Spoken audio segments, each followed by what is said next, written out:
Hi,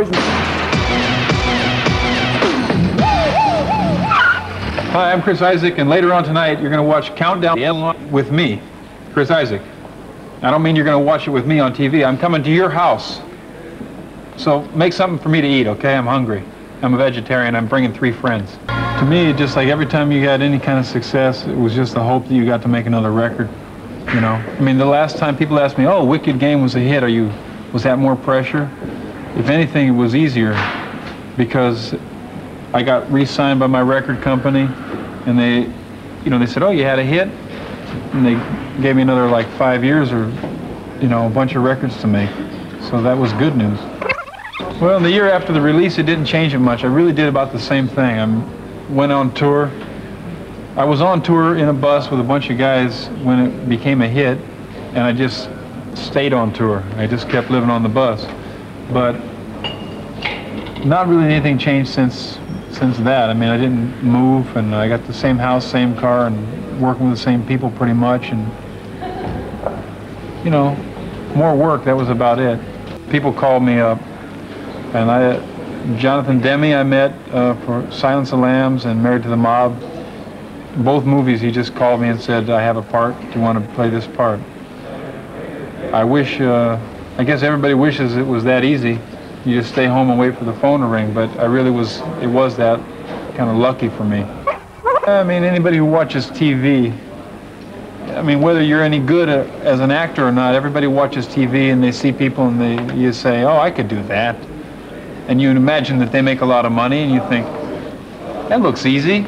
I'll kiss the girl, pay me, Some parts are as easy, I mean, I don't think it's easy to be great, but it's easy to go and do an okay job. Some parts are more difficult, and it's embarrassing when you're bad.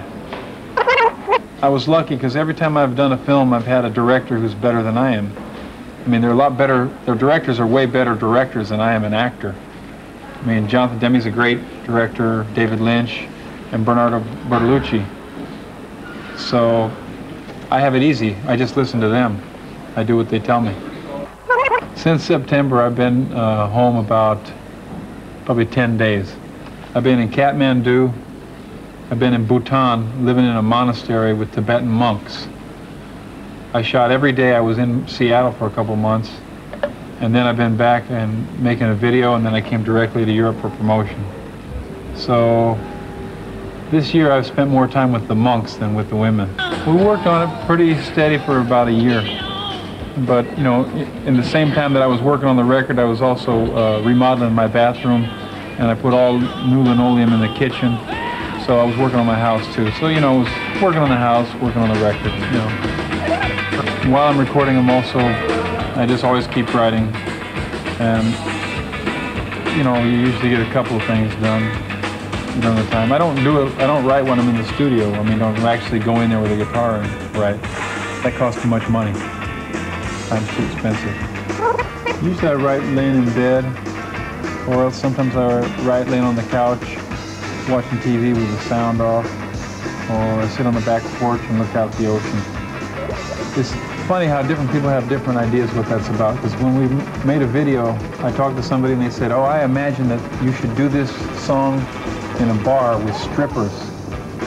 And I said, that's not at all what it's about. It's about a guy who's dreaming about a girl who he's in love with, and she's not there. And all he's telling her is, I miss you, I'm thinking about you, and even though you're not here, you can't stop me from dreaming about you. So to me, it's just a love song.